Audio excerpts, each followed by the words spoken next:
Hello. Yes, sir. No, I thought I was gonna get back to you. But just that it's been a bit. No, I'm gonna give you your money. Don't worry. Yes, I know. I said I was gonna give you last month, but just give me some time. Please be patient. There's a lot of stuff that went on. So now, no, tomorrow. Maybe let me not put tomorrow. Maybe next week. Yes.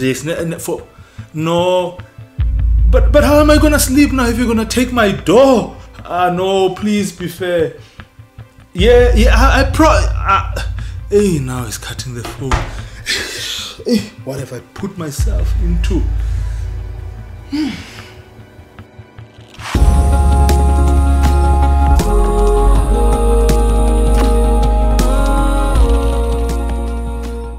Hi guys, and welcome to my channel. My name is Vuyisani Sholo, and today we're going to be talking about how to get out of Mashonisa, aka loan shark. But before we do that, please do subscribe to this channel and hit that notification bell so that you get notified every time I post a video here. So I'm going to be sharing with you my experience and some of the lessons I have learned that have helped me get out of Mashonisa. So please don't take this as financial advice, because it is not financial advice. When I speak about a Mashonisa, I'm speaking about someone who will lend you money and charge you interest. Basically, that's what a Mashonisa is. The term Mashonisa is an informal term, but the formal term or the legal term is credit provider. That's what a Mashonisa is. They will lend you money, and they will, they will rely on your promise that you will stick to the agreement that you guys have and pay them back their money like you have agreed. So it's more like an unsecured loan. They don't have any asset they can repossess if you fail to honor the arrangement that you guys have. So that's what a Mashonisa basically is. Now, the most important thing you have to know is that just like any other credit provider, a Mashonisa has to abide by the national credit regulations. And part of those regulations is that you cannot charge anyone an amount above 5% on the loan you are giving them if it's a short-term loan, let's say about less than 6 months or so. And you cannot charge anyone an amount that's above 31% per annum if it's a long-term loan. And as in my experience, the Mashonisas I was a client or a customer to, they would charge me 40%, whether it's short term or longer term, 40%, and that 40% would be 40% of that capital amount they've given me. So that's not allowed at all.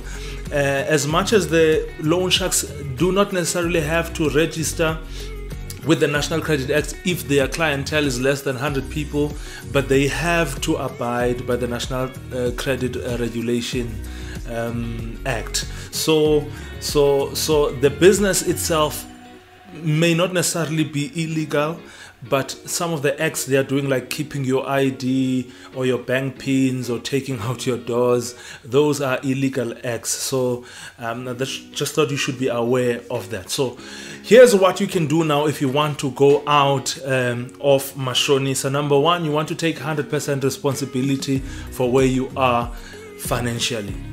Very important. You have to take 100% responsibility. If you believe you are in a financial mess, then take 100% responsibility for that financial mess. It's very important, because what certain people would do, they would shift the blame to circumstances, to someone else, or but what that does, it sort of makes a person a victim. And once you get into the victim mentality, you lose that creativity to work around how you can, go out of this financial mess you are in.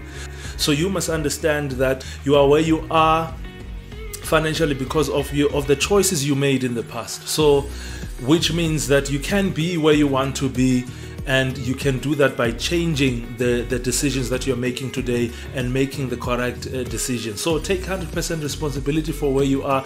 That's the beginning. Number two, what you want to do, you want to make sure that you take a firm decision as to stop incurring any new debt.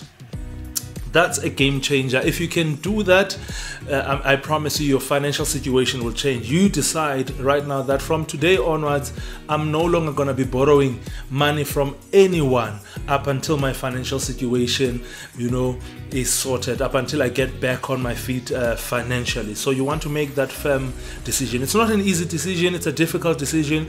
And that doesn't mean that once you decide to make that decision, all of a sudden the emergencies now will go away and everything that was causing you to borrow money will begin to fade away. No, it's not going to happen like that. But there are systems you're going to have to put in place. Some of them are going to be talking about in this video that will help you, so that if it happens that you hit an emergency, now you don't have to go to your default state of borrowing from a Mashonisa. So you want to make that firm decision. It's very important. Tell yourself, from today onwards, no more am I going to be borrowing money from anyone until my financial situation is sorted. Number 3, you want to make sure that you attack the principal amount. Very important. Now, many of you will know that, in fact, just like any other credit, for example, you will pay interest on that loan, right? So when it comes to a Mashonisa, the interest that you're paying there is already high. So what you want to do, you want to attack that principal amount, because it's going to bear, it is that principal amount basically that's going to bear that 40%, for example. So you want to make sure that you kill that principal amount as soon as you possibly can. Sacrifice whatever you can to make sure you eliminate that principal amount, and then make an arrangement with that Mashonisa to pay off the interest then over time. But make sure that that principal amount that keeps bearing interest, you eliminate it out of the way. If you can do that, and then at least you'll be halfway through your killing or eliminating that Mashonisa debt. So you want to attack that principal amount. Number 4, you want to create your own money management system. Very important. Many people who are in the Mashonisa debt and who are deep into the Mashonisa debt don't even know where their money is going. That's the sad part. So some will earn some income, but it will just vanish just like that, because they will take things as they come. But what this money management system you want to create does, it will help you tell your money where it should go. You see, so there's a lot of money management system you can adopt. There's one I write about in my book that's titled 10 Money Mistakes I Made That You Must Avoid, and it's called the 10-10-80. How it works is that you take 10% of your income, you give it to your church, to your charity, to whoever, but it's not your money, just give it. And then you take another 10%, you put it away, you pay yourself, you save it or you invest it, and then you live within 80%. I mean, there's a lot out there. You can look for a money management system that works for you. There's some that will allow you to live on 50% of your income, and then you give 10%, you invest 40%, or whatever you do with it, but you live within your 50%. So there's a lot of money. My point is, there's a lot of money management systems. They just have to find one that works for you and stick with it, okay? But you have to have a money management system. Number 5, you want to increase your earning capacity. Remember, the reason why you are even involved in the Mashonisas in the first place is because you may have felt that the amount of money you have is not enough to cover even your emergencies. So that's why you felt the need to go and borrow from a Mashonisa, So what you want to do now, because you want to fight that thing of being, involved with the Mashonisa or the loan shark, what you want to do, you want to make a plan, basically. Find a way to increase your earning capacity. Find a way to earn more. And this doesn't have to be something that will crack your skull. You can just start by thinking, what is it that you're good at, and do that, and ask yourself how you can monetize that. I mean, some people here are good at cooking, for example. Why don't you make a meal, advertise and sell it? Some of you are very good at let's say you are good at washing cars. Then why don't you open a car wash? I mean, some of you are good. There's a lot of things you are good at, so you just have to figure out, what exactly am I good at, and how can I monetize this? That's how you can increase your earning capacity. Number 6, you want to create a personal or a family bank. A personal or a family bank, very important. Now, how this works is that Out of that money management system you have created for yourself, there's a portion of money there that you will put aside to use in times of emergencies. So that's why some people will call this an emergency fund. That's still fine, but there's a certain amount of money you want to put aside for, and then you're only going to use it for emergencies. Now, I call it a family bank because this is an amount of money you'll have to borrow from, and then as soon as you get back on your feet, you pay it back. That's how basically this family bank works. Now, at first, you may want to decide on the target amount that you want to have on this family bank. You know, some books will suggest that you have about 3 to 6 months worth of expenses in this bank account. I would suggest you have about 12 months, about a year worth of expenses, especially if you are self-employed. So what this will do at first, I mean, initially you will try make a plan to put a portion of your income until you reach this target. If you're someone who struggles with discipline financially, you may want to put it in an account that will restrict you from accessing that amount. So that's what you want to do. Maybe you may put it in a 32-day account or 6 months account, whatever account, up until you reach that target amount that you're aiming for. But once you reach that target amount, then you want to withdraw it and put it in a more accessible account. It can be a money market account, you know, where you'll be able, in times of emergencies, you can be able to dip into that amount. But when you get back into your feet again, you pay back that amount. Now, the good news about this bank account is that it doesn't have to have interest. You don't have to pay anyone interest. You can just borrow that amount of money and pay it back as it is. It's your money after all. So you want to create a personal or a family bank. Number 7, you want to work on improving your credit rating. Very important. You want to work on improving your credit ratings. Now, most of you had to go to a Mashonisa because your bank will deny you a loan because of your credit score or your credit rating. And some of these financial institutions, all of them, these credit providers will sort of deny you giving you loan because they look at your credit record and your credit history and they realize, we can't take that risk with you, and then you end up going into a Mashonisa, who in most cases doesn't even check your background or your credit rating, but he will give you that money anyway and charge you that interest. So, as you are in this journey of leaving the Mashonisa, you want to make sure that you improve your credit rating. Some of the things you can do is to try and arrange with your creditors to pay them an amount that you can afford to pay them every month. You can also arrange maybe to change the date.